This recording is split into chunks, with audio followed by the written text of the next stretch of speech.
Welcome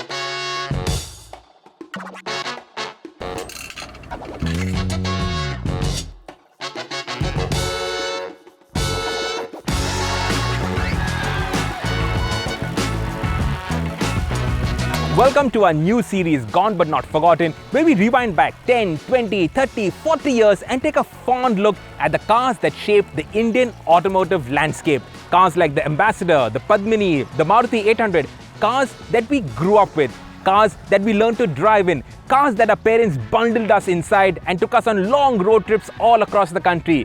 Maybe cars that we snuck out on first dates with. And I want to start with this, my Zen. Before we go ahead, let me remind you to subscribe to the Evo India channel because Gone But Not Forgotten is going to be a regular monthly series dropping on the second Thursday of every month. On our social media handles at Evo India, we will also have plenty of content with the hashtag Throwback Thursday. And also, let us know if you have any memories on the Zen. Drop it in the comments below. We would love to hear about it. And let us know what other cars we should be featuring on this Gone But Not Forgotten series. And let us know if you have some really cool cars and we will reach out to you. Some people doubt, can't box me out. I'm about to take off. And then you adjust the mirror. I was born to run.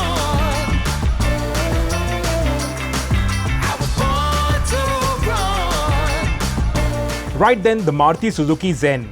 Launched in 1993, this added two new words to our dictionary. The first, jelly bean.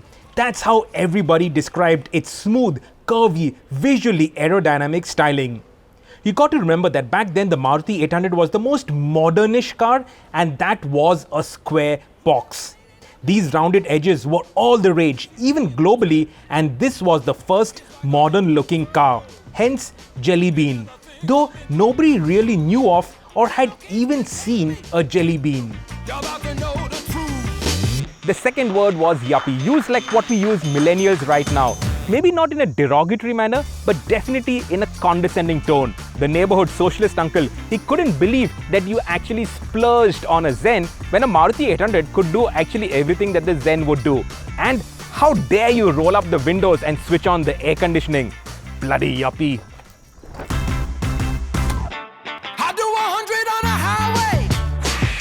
I'm racing the wind.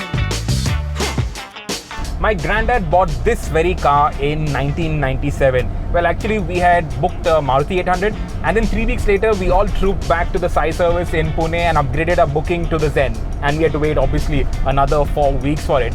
But by then, the first facelift came out. Now, the first facelift, it included just two things. Body-colored bumpers and the new grille. That's it. That was the facelift. But we loved it. That facelift, it made the Zen look like a new car. Millennials will struggle to see what the big deal around body-colored bumpers was. But back then, body-colored bumpers, they were really cool. And when I got the Zen, white Zen with white bumpers, it was the shiz. I was the coolest kid in town. The body-colored bumpers were the only thing that was new on the Zen. So you still had to wind the windows down yourself. The LX, VX, all of that would come later on. This one still didn't have power steering. So back then, it really didn't make much of a difference because my daily driver was an Ambassador. So this felt really easy. But today, when you go to make three-pointed turns, that's when you really have to put a little bit of muscle into it. And then you realize that the Zen had a very bad turning circle. Those days, you didn't get a stereo.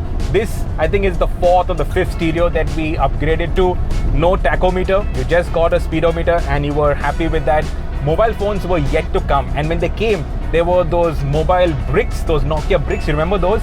In any case, the Zen didn't have any space where you could keep your mobile phone. There was no cup holders, no bottle holders.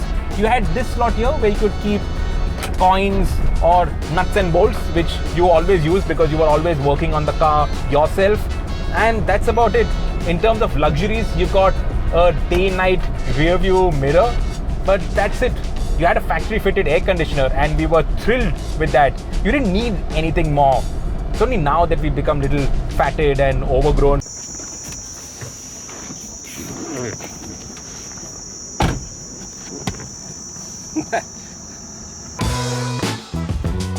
And safety, oh, there was nothing.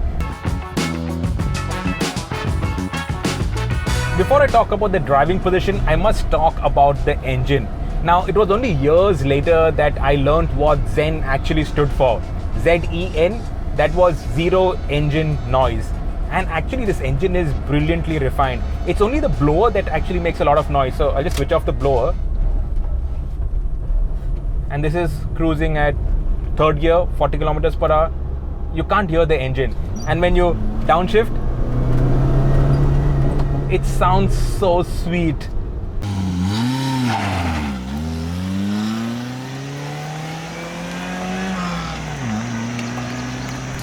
That's what the engine sounds like. It is a beautiful engine, and even today it is really lovely. This displays 993cc and it was the first all aluminum engine. It was a 4-cylinder, not like the 3-pot on the Maruti 800. It made 50 odd bhp. I guess today this probably makes around 40 bhp, and this was the very first carbureted one. Later on came fuel injection and a 16 valve head, but this was the 50 bhp carbureted engine. But it really moved nicely. We were used to the Maruti 800, so this was a quick car.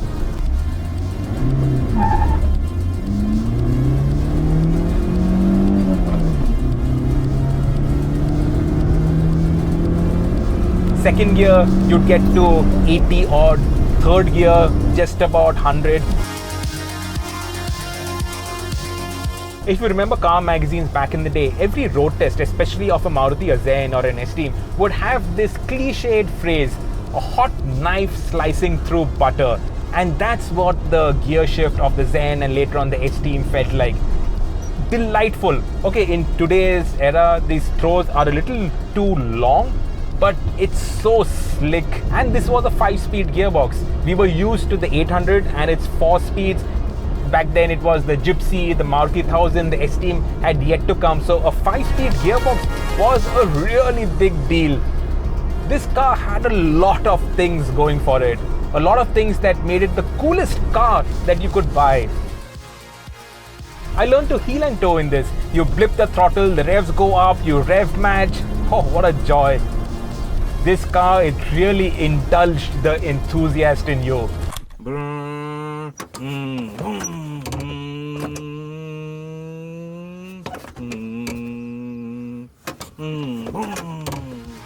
This was the epitome of the thrill of driving back in the day. The Zen weighed just 765 kilos and that made it a quick car. But even then, if you wanted to make quick overtakes, you used the factory fitted boost button. That's right, Maruti actually put a boost button on the Zen. This button. So you switch off the air conditioner and you immediately get a bump in power and you can make a quick overtake. This button, I lost count of how many times I would have punched it. Probably 1,000,000 times. Ride quality, oh, it was no good at all. When the Santro and later the Indica came along, Maruti actually downgraded the Zen to 12-inch wheels with higher 80 profile tires. It did improve the ride, but it ruined the handling, ruined the steering precision. It was no good at all. 2 years after we bought the Zen, then we bought a Santro, and that meant we could get rid of the Ambassador. That was my daily driver, and then the Zen became my car. This is the car that I went to college with. This is the car that actually got me my internship. So my very first story, the first thing that I actually wrote was my experience of living with the Zen. And Adil, who was the editor of Overdrive back then, he was so impressed with it that he offered me an internship, and that set me on a path where I still earn my living out of my hobby, out of driving cars day in and day out. So the Zen, this car facilitated my career. This is responsible for what I do today.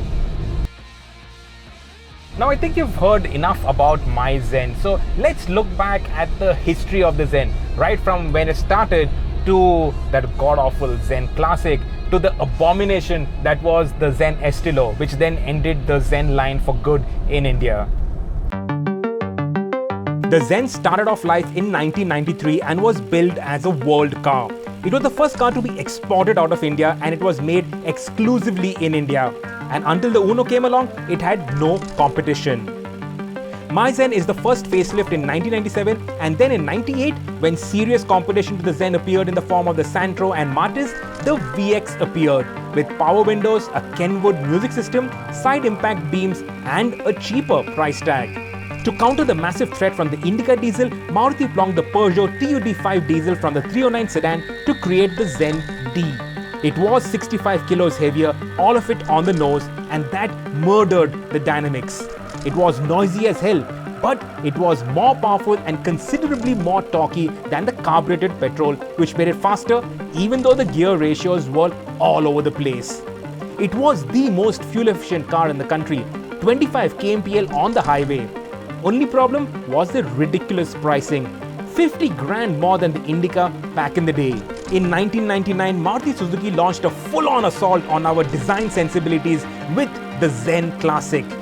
Japan loved these quirky, retro, odd polished things, but we hated it. In fact, the only good thing about the Zen Classic was the stunning Lisa Ray on the brochure of the car. At the turn of the century, the Supreme Court dragged the Indian automotive industry, Maruti Suzuki in particular, to implement new emission norms, and Maruti was finally forced to upgrade the engine. The Zen VXI was Maruti's first fuel-injected engine, with the power going up by 8.5 horses to 58.5 bhp and torque up to 71 Newton meters. 0 to 100 kmph, which took just under 20 seconds, dropped to just above 15 seconds. It could now do nearly 150 km per hour true top speed, and it got India's first electric power steering. Or you could also have it with fake wood inserts on the dash. In 2003, Maruti was saddled with 600 two-door Zens that Poland did not want. So they repurposed it into what they called India's first sports coupe. No, really, they called it a sports coupe.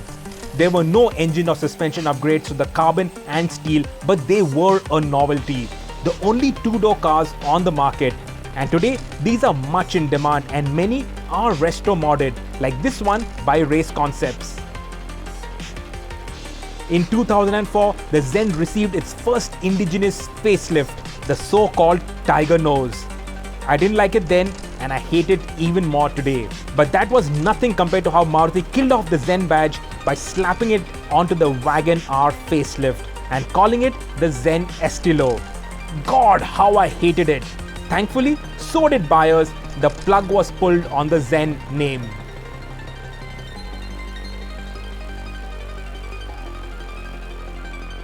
All the fooling around that I do with cars today, I learned on my own car, on this car. So how to pull the handbrake, how to go sideways, how to launch the car.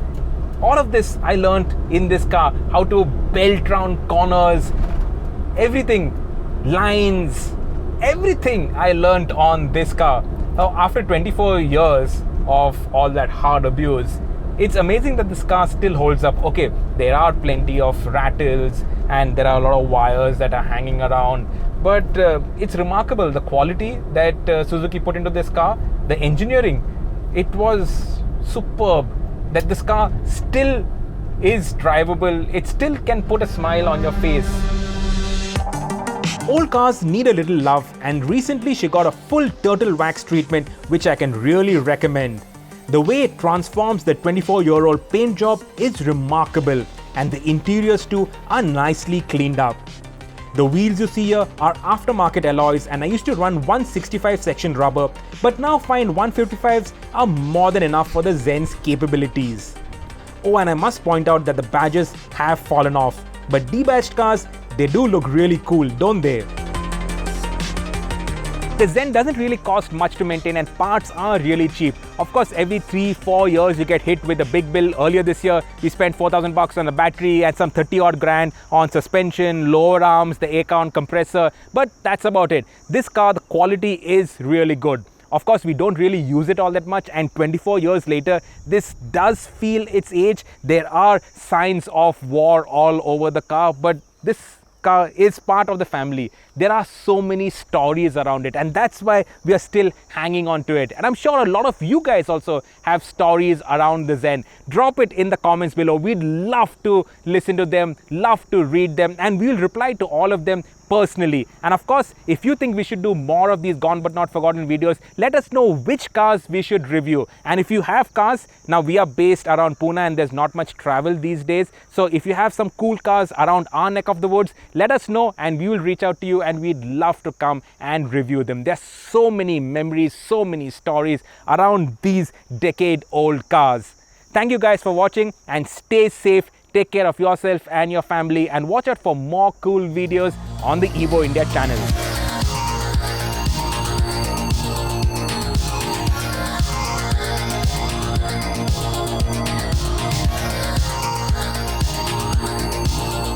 Subscribe to the Evo India channel and hit the bell icon to keep pace with the thrill of driving.